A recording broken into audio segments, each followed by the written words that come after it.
don't know what we're doing. Bro, this supposed to be a Tesla, man. I thought it was a Tesla. I thought we were in a Tessie. Why would we be in that? I don't know. I just felt like it was a Tessie move.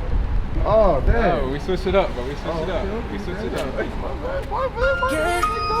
And the most outstanding Canadian player this year is Henoc Muamba. The opposite of success is not failure, but it's complacency.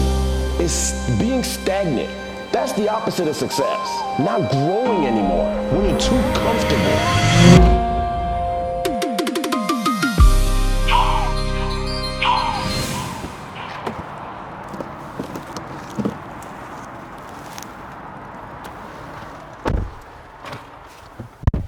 My brother. What's up, my man? Glad to have you in the front seat, man. Halfway through putting the seatbelt, you dapping me up, man. You're good, bro. Glad to be in the front seat, my guy. Bro, super happy to have you, brother. It took an arm and a leg to get you here. Stop it. Don't do that. Don't do that. You know I answer when you call, man. Don't do that. Oh, man. So please, brother, introduce yourself. My name is Henoc Muamba. What else do you want me to say, man? You know, they say name, school, signing bonus. Come on, man. Stop that. Name, where you're from, the teams you've played for, your career, and then what you're doing now. Oh, man. All right, cool. So, again, Henoc Muamba. 2 years out of retirement now and loving it. Yeah, I know. It sometimes feels like it's way more, but 2 years out and been enjoying it, man. Absolutely enjoying it, which I think is a blessing because, you know, Lord knows, we know a lot of people that kind of struggle, but also are challenged by the transition and you know, just trying to figure out what they're doing after post-football. But so when I played for a bunch of teams. I was drafted first overall to the Winnipeg Blue Bombers back in the day. Was there for a few years. Then I went to Indianapolis, was there for a couple with the Colts. And I had a quick stint with the Cowboys, just a little cup of coffee. and then I was up in Canada. I did Saskatchewan, Montreal, and I finished my career with the Toronto Argonauts. Wow. Yeah, man. And going back to, you know, you didn't even play football growing up. Yeah, no, not at all, man. Right? I did so tell not me a little play. bit more about that. I didn't play football, man. Like, I didn't watch football growing up. You know, okay, so let me go even further back. I'm actually born in the Congo, right? Yeah. Grew up with two brothers, so I'm the second of three. And my parents were, you know, courageous enough to leave the country that they knew and start a fresh life out in Canada. So when we immigrated in Canada, we lived in Montreal for a few years, and then we came to Ontario. But when we were in Montreal, you know, if you know anything about Montreal, it's huge hockey. It's big. I actually liked baseball back in the day. Okay. Didn't play much, but I liked it. So yeah, but my true love when it comes to sports, it was always basketball. So I was a huge basketball guy. I played it all the way through. I thought I was kind of nice, T. Were you all right? I was kind of nice, man. I was kind of nice, you know. What position? I was a three. I was a three. You know what I'm saying? Four. They wanted me to be the muscle. You know what I'm saying? Oh man. I wanted to be more of a guard, but they wanted, you know, you gotta have somebody to handle that. But listen, I love my time playing basketball, but that's what I actually thought I was gonna do. Then I got vertically challenged. I'm not that type. Exactly. So then but I got introduced to football back when I got to high school. I was in 10th grade, and it was actually my basketball coach, and he was also a teacher of mine who said, "Hey, Knock, you should try it out, man. Why don't you come out?" So I always tell people, for me, it was a leap of faith, really. And so when I did that, and I didn't love it at first, but I persevered and kept going and pushing, and you know, the rest is history, as they say. Yeah, and then we kind of go way back. Yep. I remember training, at a place with Jesse Corona. Yep.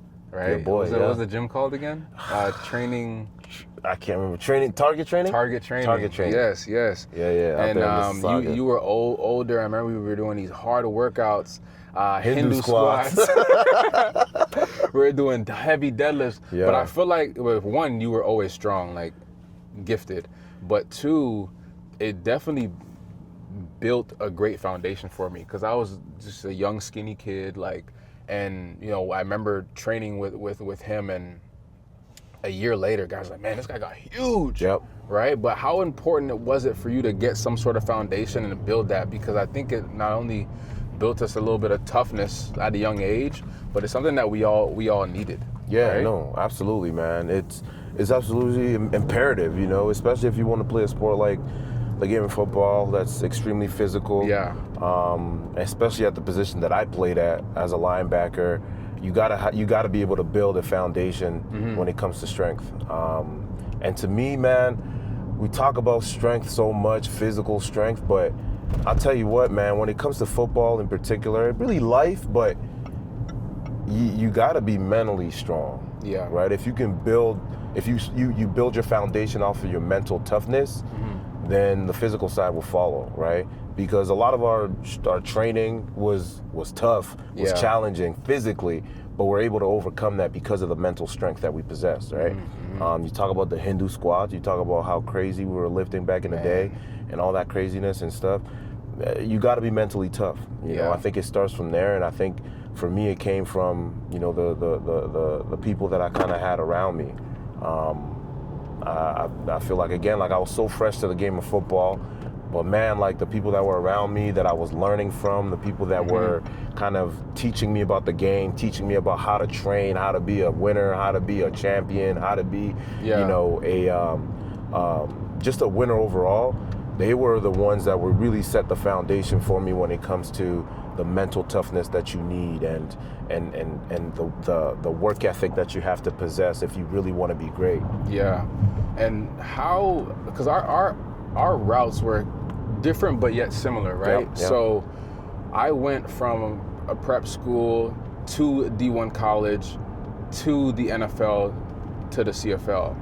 But you went from a Canadian college to a Canadian professional team to the NFL, back to the CFL. So a lot of people always ask me, like, how is it in the NFL, your transition, from your transition from college, NFL going to the CFL, but because you had that different route, I don't know how that is, going from playing Canadian football your entire life basically, then going to the NFL. How different was that? Because I at least had a little bit of, that, I guess not really, it wasn't a rude awakening for me because I played D1 football. So I played American football already. You didn't.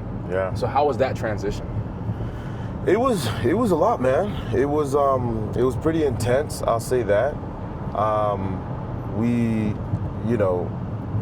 Again, like I always come back to the foundation that I had and the mentality and the mindset that I kind of built early on when I was learning about the game of football. But man, it's a really good question. I love that you asked it like that because I was so fresh to the game, I was just trying to learn and grow. I was eager, right? Like anything that, the cats that I was learning from, they were older than me too. They were my roommates in university. They're like, yo, we got to go do this. This workout entails doing, 10 laps and doing whatever. I'm like, all right, let me go, let's do it. I was so fresh that it never really stopped me. I've never been like allergic to hard work or anything like that. So I was always willing to do whatever it took to take that next lead, that next step, and reach that new level, right? Yeah. My motivation for wanting to be great was never really, initially especially, it wasn't like, oh, I want to go to the NFL or I want to play pro or I want to go to the CFL. It was just I want to get better. Right? And I was being taught, like, this is what you need to do to take the next step. So I was always focusing on the next step, focusing on how do I put on weight initially? How do I get stronger? How do I get faster? How do I learn more about the game? How do I develop my IQ? So it was always step by step.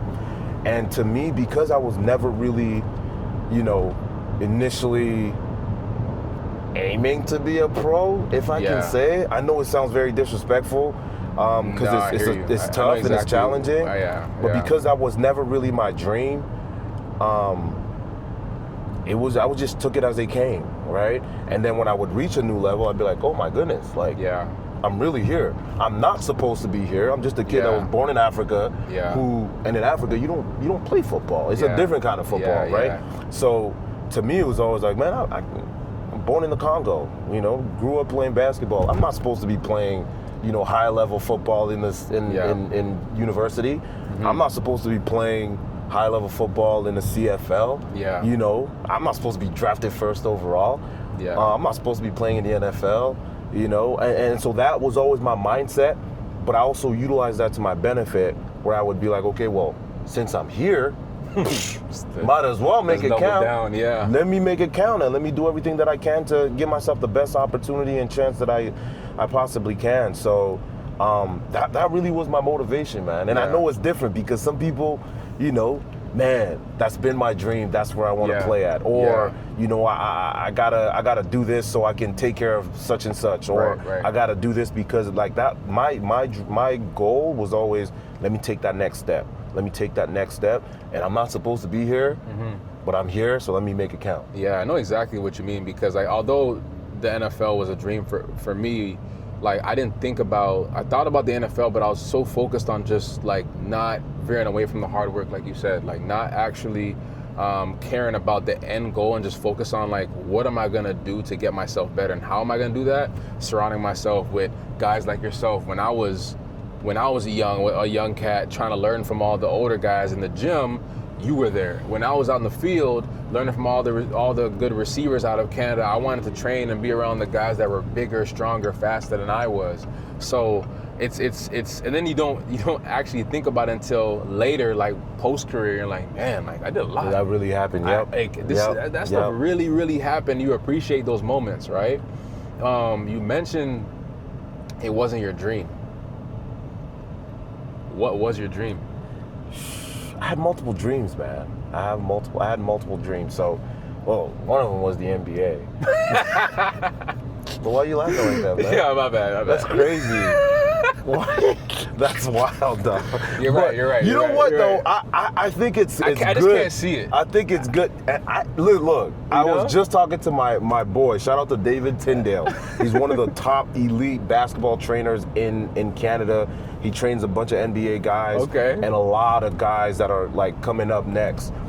He was my guy in high school, and we just had a conversation a couple weeks ago. We were just a few days ago we were catching up, and I was telling him yo, a lot of people don't realize or don't believe me when I tell them I was a basketball guy. He's like, yeah, trust me. I don't even know when it happened for you when you started playing football and you got to where you got to, but. Yeah, man, I was a basketball guy, and initially, I'm a guy that always dreams big. Whatever it is, I dream big. At one point, like I said, NBA was my biggest dream when it came to sports.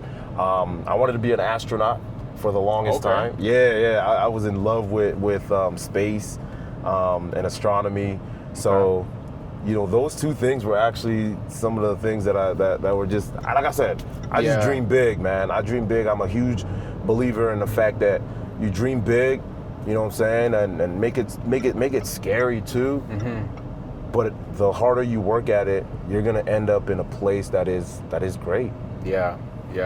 And when you were fast forward to the NFL now, you were first round draft pick in the CFL, had a great career the first few years going into the CFL, got a chance to be signed by the Colts. How was that experience being from, a kid from Congo, right? But then getting drafted first round overall, and then it's damn, I'm in the NFL. How was that experience? 'Cause I remember even when I was still playing at Iowa, we played Purdue, and you came to a game. Yep. Right? Yeah. So, came out there with Dwayne. Yeah, with Dwayne Allen. Shout out to him. So that. How was that experience playing in Indy? Because then we missed each other. I ended up playing in Indy right after I left. You left. But how was that experience? I loved Indy. They had a great staff. Medical staff was great. Yep. Everybody in that organization is great people. But how was your experience over there? It was great, man. It was awesome. But before I don't want to even skip past it, because I don't like to make my journey seem like it was all, walk in the park and it was just fun and it was easy and stuff like that. Ah, man, there's so many things that I don't want to skip over. I don't know how much time we got, T. We got time, man. But okay, so I get drafted first overall. But what I love to chat about or talk about when we talk about just that process and that journey, I know I say that it was never my dream, but it became my dream eventually. The more I committed and I started to play, I was like, man, I invested so much. Why not? Why not dream big? Then it became a dream. I want to play pro. And I remember the year before I finished at CNFX, my older brother and my other roommate, they were also in the process of going to the CFL. They got drafted in the CFL. They played for BC. My older brother and Akeem Foster, they were roommates of mine, and they played for BC. Two other my roommates, they also ended up signing free agent contracts in the CFL. So I kind of saw it, right? And so it became kind of real to me. You know how they say monkey see, monkey do. Right. And it became real to me. There were people that were in the pros that I had direct contact with, that I could actually lean on, and that whole, combine process for me, it was like easy. Right. You know what I'm saying? Because that, and I always attributed to my brother and my roommates because they kind of walked me through it. It's almost like I had a cheat code for it. Right. So that's a huge reason why I was able to ace that quote unquote test. Yeah. But before I even get to the combine, bro, like my last year, it's embarrassing to say, but when you look back now, it's like, damn, that's a crazy feat. Because you know how many games we won, T? What, 0? One game. Wow. One game.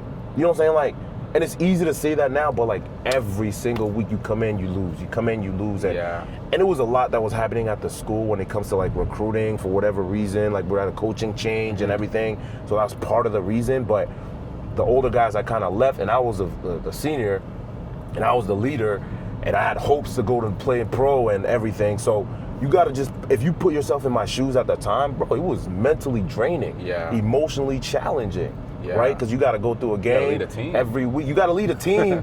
Like that in itself is hard, but you gotta lead a team knowing that, or you're not that good, knowing that, damn, you lost again. You lost again. Okay, you win one, but you lose again, then you lose again, then you lose again, and you know what I'm saying? Like mentally, you got to be the positive one, and you still have to think and dream big. Like, oh, it's still going to be able to happen. It's still going to be able to happen. So I had to lock in, man, and focus on myself, and I started to kind of develop this mentality that, you know what I'm saying, take care of what you can take care of. My old coach used to say, you do what you have to so you can do what you want to. Right? And so I had to lock in on every single day, take care of this particular day. You know what I'm saying? Regardless of the result, the next day, you got to take care of that day. And I'm a firm believer in whenever you talk about greatness, you talk about success or whatever, there's so many variables that you cannot control. But there's two things that you can control, T. That's your effort and your enthusiasm. Every single day, those are within your control. I don't care what's happening in your life. And I'm talking football, but I'm really talking about life. You know what I'm saying? You can always control your effort. You can always control your enthusiasm. And that's what I tried to kind of control throughout that process. And then, you know, sure enough, at the end of it, I get, you know, I hook up with a really good agent that was willing to believe in me as well. So I went to train down in Virginia. And then from there, I get drafted, you know, I go through the combine process. Mind you, I don't talk about it a lot, but I was already, now at this point, I'm dreaming about the NFL. I'm trying to go. So that was the goal already. That was the last time that the NFL had a lockout.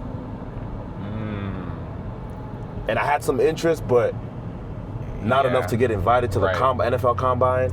And so the lockout happens, and my agent's talking to the team that drafted me first overall here, and they were mad because I hadn't signed the contract yet, but I was trying to see what my opportunities would be like in the NFL. And there's a lockout, and we're like in between. I think I ended up going to camp late because of that, but you know, it didn't happen right away. You know, I'm drafted first overall, but this is where I knew I wanted to go, and it was real. Like, it was about to happen. But the lockout didn't make it happen. If I was born a year later or a year earlier, I don't have to deal with that. You're good. You're good. So, and again, it's not a guarantee that I make a team and play for whatever, how many years, but, you know, I wouldn't have to deal with that. So, you know, there's a lot of steps on my journey that, you know, we're not as simple or as easy as people want to believe or would believe or think, just because if they read my, you know, my bio on Google. But at the end of the day, yeah, man, it was challenging. So I signed my CFL contract. Not that it was bad, because obviously, you know, it's not a bad deal. No, it's not. And so I signed my deal with the CFL. But first game, not even regular season game, preseason game, I hurt my knee, my first ever major injury in football. Right. And up until that point, it was like, you know, I tweaked my shoulder, or I tweaked my hamstring, or I sprained my ankle. And you know, I was usually really good with taking care of my body. At the time, at least, I always felt like, yo, I heal fast. So when I hurt my knee in the first ever preseason pro game that I played in, not regular season, preseason, the doctors told me, hey, it's going to be about 4 to 6 weeks. And I said, you say 4 to 6, I say 2 to 4. Yeah. It took 9 weeks. I missed a half of a full season. You know what I mean? Mind you, you're drafted first overall. You got pressure from the fans.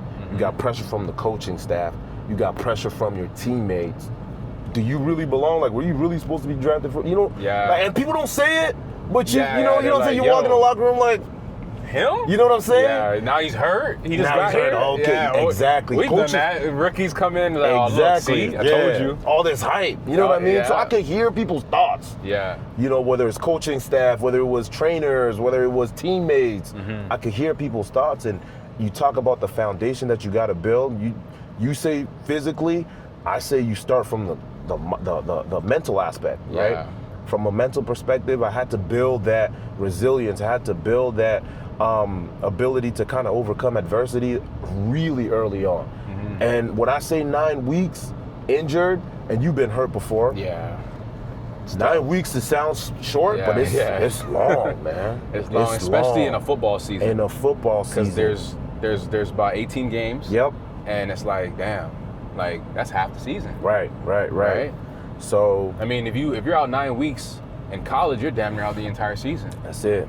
Right. That's it. So anyways, like I said, those are the challenges that I kind of had even right before going to the pros, getting to the pros, or not going to the NFL first, going to the CFL. Then I get to the CFL, I encounter that.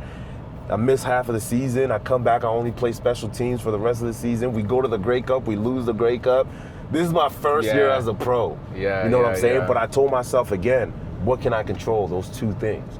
So I Right. kept controlling those two things. I worked hard at it, surrounded myself with people that had a similar mindset, and you know, attacked year 2, attacked year 3.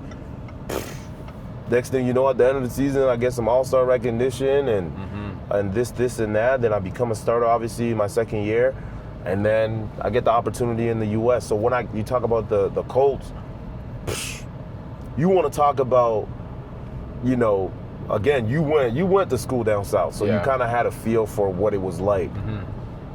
For me, it was school in Canada, and we know that the difference between the two. Yeah. It was mind blowing, really, like, when my eyes opened up. Turn it up a notch. You turn it up a few notches. A few notches, right? So it was mind blowing and it was eye opening. But at the same time too, I also knew enough because I was a 3-year pro. I knew how the business rolled.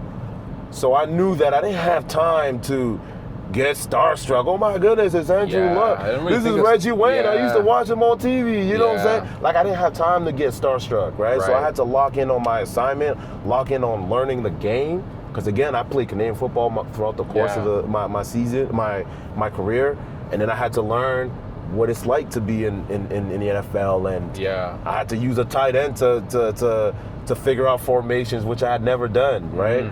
It's like, hey, when it's a tight end left and there's three receivers on the right side, then it's a Detroit formation, so you don't close it left, you close it right. I wasn't used to doing that, so my coaches I used to spend extra time. I'm talking about, you know what I'm saying, training camp, I had to come in early, I left late, I spent extra time with my coach. Shout out to Coach Fitz, who was amazing though, and not every coach is like that and willing to give of their time, but he was willing to do so. And I hated it then, but I when I look back, I loved that one, he was willing to do that, and I also embraced that. So it was eye-opening, it was shocking, but I enjoyed every single moment, I enjoyed every single step. And you would know this, but the Indianapolis Colts, and that's not the same for, or it's not the case for every single team. Yeah. You know, every pro team, but it was a very much a family-oriented team, right? Sure. Family-oriented locker room, you know, where they kind of welcome cats and very supportive of one another. It's still competitive, right? But very much that way. And I met some amazing individuals that I'm still friends with till today. Yeah. I go back to Indianapolis quite frequently. Our oldest, his godparents live in Indianapolis. We got reasons to go back. You know, the coaches and trainers. Yep. Shout out to Coach Howe. Yeah. He's still out there, one of my closest DT. You know them cats. No, so, DT, yeah, man. So I enjoyed it. It was challenging, but loved every single second of it. I never thought of it that way. Like, you were already a pro when you walked in the door. Like, for me, like, you know, at Iowa, everything was fairly close to the pros, but at the end of the day, you never walked through those doors. So for me, it was still kind of a shock.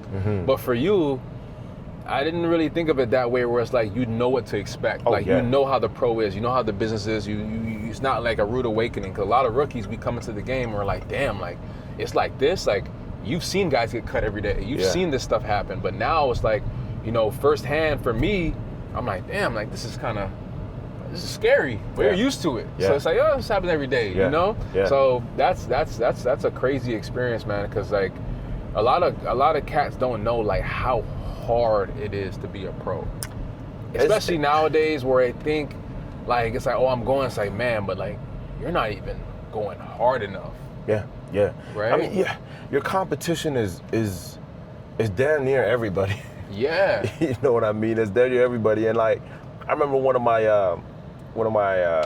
coaches, Coach Minuski, he was a defensive coordinator actually in Indy. And he was really good with putting things into perspective. Like at the beginning, first of all, he was crazy. He was a linebacker. He was crazy. Like he would put like animals hunting, like a lion chasing his prey, and like that's what he would do. Like the first 3 minutes when people are walking in and settling in, that's what you're watching. And he wanted to get guys that kind of mindset and perspective. So he's crazy. But one day he had this chart and all these numbers on the board, and he would always ask guys like, hey, you know, talk to the guys that have been there for a long. Hey, DeQuell Jackson, how many years you been playing now? And DeQuell was like, 9 years, coach. He's like, how fast did it go? Fast. Right. Then he'd go back to another guy. Hey, Kelvin, how many years you played? 5 years, coach. How fast did it go? Fast. So when you were a young guy and you coming in, it makes you really appreciate each day because you understand that it goes really fast. So that particular day, he put up the numbers on the board and he said, guys, you gotta cherish every moment because there's so many people that want to be in your seat. Yeah. Right. And I feel like a lot of people have seen this, but it was talking about, he did the math, right? How many college athletes are there? D1, D2, whatever. Oh, yep. Then it goes, okay, first of all, how many high schools end up going to, high school athletes end up playing in college? And then how the small percentage that do end up playing D1 in particular, how many athletes in D1 end up playing in the pros? And it's like 1.6. Yeah. 1.6, T. So and that puts everything in perspective. Yeah. And it gives you a sense of urgency with where you're at. And then there's another stat that talks about how many end up playing for more than 3 years. That's even smaller. Even smaller, right? Yeah. Then it's like how many actually end up winning championships. It's even smaller. But the point of it is, it's hard, man. It's hard, and it's a journey, and it's a process, right? And then it's like, yeah, you made it, but making it ain't enough, right? Yeah. You got to fight to stay here. Yeah, that's the hardest part. Walking in the door could be fairly easy, but staying there is the hardest part. Man. You see guys coming in and out that locker room week after week, every Tuesday, 4 o'clock. Every Tuesday, there's a workout that's happening, man. 5, 6, 7, 8, sometimes 9 guys, maybe even 10. And if they sign 3 cats from that workout, guess what? 3 gotta go. 3 gotta go. That's just the reality of the pros and the game, and I learned that really early on when one of my vets at the time, actually my rookie year, I was just obviously happy to make the team and everything, and he came, Henoc, congratulations, man. Now you got to fight to stay. I'm like, and then after the first week, he tells me like, Henoc, we made it another week. I'm like, what's wrong with this guy? Yeah. What's wrong with this guy? His name's Studebaker. He was a big-time special teams guy, but he's like, we got to now fight to stay, man. Congratulations, you made it another week. I'm like, what? Yeah. He's like, yeah, hey, let me take you over here. It was a Tuesday. Like, you see all these guys working out? That's when he kind of taught me and told me about what was happening. Like, any day it could be your last. It could be your last, right? Yeah. So, it's challenging to get there. It's harder to stay there. But like I said, it's a journey that I always tell people, like, the jewels are in the journey, right? Mm-hmm. So it's how you approach the journey that you get the most out of it. And yeah, man, it is a blessing. It is. It is a blessing, to say the least, man. And then you were able to not only have an amazing NFL career, but then go back to the CFL, win a Grey Cup, then becoming the MVP of the Grey Cup, and then now you're broadcasting on TSN. So talk about that process of just finishing off the season and then finding that next chapter of your life and embracing those moments. Can I, man? I'm in the front seat. Can I say a story though? Go ahead, man. Go ahead. Because we're talking about just making it and how hard it is. I remember before getting into the NFL, right? Mm-hmm. So I performed at the CFL level, and I finally am able to. I performed at the CFL level. I get the shot at the NFL, and it happened amazingly. Like, I started getting a call from my agent, from actually the Colts was my first call. Mr. Grigson was the GM at the time. Yeah, I remember Sean Then Grigson. After that, I called my agent. I said, hey, look, I just heard from the Colts, and he tells me, yeah, man, I just heard from the Patriots. Then 2 hours later, he's like, oh, man, I just heard from the Rams. Then he goes, I heard from the Cleveland Browns, and I just heard from the Vikings. So next thing I know, it went from like no team being interested to 12. Total, I think I ended up having like 16 or 19 calls, right? Mm-hmm. And so he's setting up my workout program like, hey, you're going to go here first, then there first, then there first, then there first. So I'd always been a fan of the Colts, and I'd never been within the facilities. But I liked my time in Indy because when they flew me down, they just said, hey, look, we don't even want to work you out. We just want to, welcome you in, and we want to meet you, and we want you to meet the staff. Mm-hmm. So we finally did that. And then I remember going to New England. I liked New England. I had a game plan, right? With every visit that I had made, I had a game plan with regards to like how I was going to approach it and how the interviews were going to go. They were interviewing me, but I was really interviewing them to kind of see what was my best fit, because I had options. Mm-hmm. And I loved New England because of the stability that it had. Right. Belichick was there forever. We knew he wasn't going anywhere. And then I felt like I could fit in, and they gave me a guarantee in my contract. Mm. But I love the Colts more because I love the environment more than I did in New England. Yeah. But they weren't giving me a signing bonus or a guarantee. So in my contract, and so I ended up almost last minute committing to. I really committed to the Patriots. I committed to the Patriots last minute. Like after I get off the phone with my agent, I say, yeah, we're gonna go with the Patriots. You can tell them we're gonna come out there, and I hang up with him, and I get a call 2 minutes later from Grigson from the Colts saying, Henoc, have you committed yet? We're willing to do something unprecedented. We've never really done this with free agents in a case like yours, but we're willing to do it with you because we believe in you. Mm-hmm. Is it too late? I said, man, why did you wait so long? So I hang up with him. I call my agent. I say, hey, it's off. The Colts just called. And so he says, are you sure, Henoc? Because I just told them they're going to be pissed. They're going to be extremely mad at me if I do call them back, but I'll take care of it if that's really what you want to do. So He calls back and he cancels it with the Patriots. They're pissed. They're mad. They're screaming on the phone, but then we commit to the Colts. I go to the Colts, and you remember the Deflategate? Oh, yeah.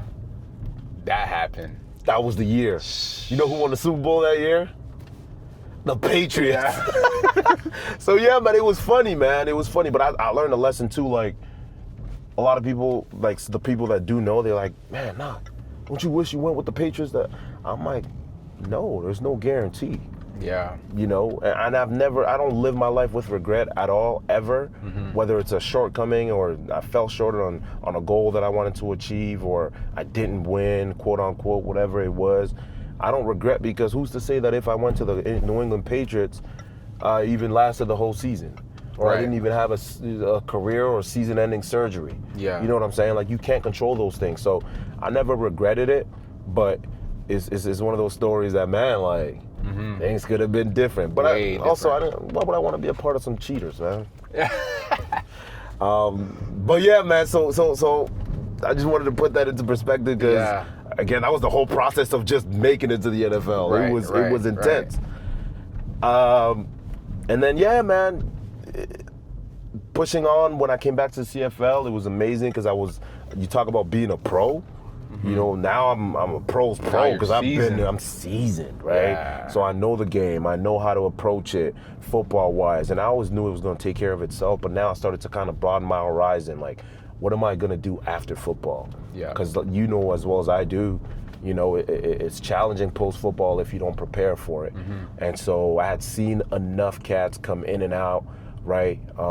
Spend a year or two in hopes of spending longer than that, and you know, kind of struggle with the transition. And I was like, okay, let me start prepping now. Yeah. And so I would dabble in different things, whether it was business, whether it was, you know, I fell in love with media. One of the off seasons, I did a NFL program, the media boot camp, actually. Yep. And we did some work with ESPN. We did some work with the NFL Network and the radio. We did so many different things. We started, you know, kind of learning the skills to interview people and stuff like that. And like I said, I fell in love with media. I was already doing a lot of speaking, whether it was corporate or within the communities of the cities that I played in. So I was fairly comfortable.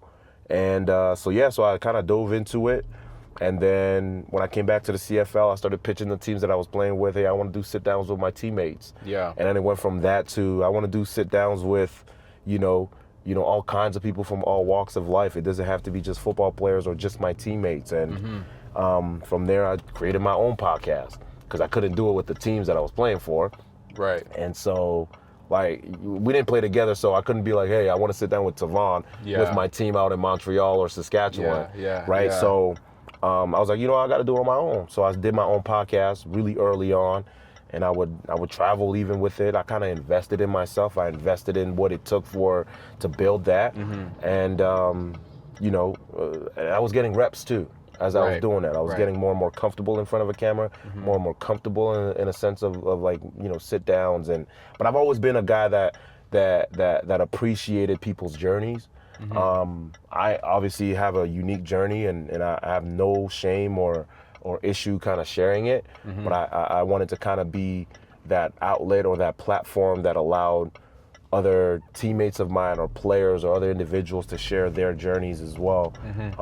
And so that's how it became. I kind of fell in love with media, the storytelling, and then the TSN thing kind of came into place right after, you know, the Grey Cup winning year, and kind of started dabbling into that, and the rest is history, man. I'm 2 years in just like that. Yeah, and bro, you've been doing a great job.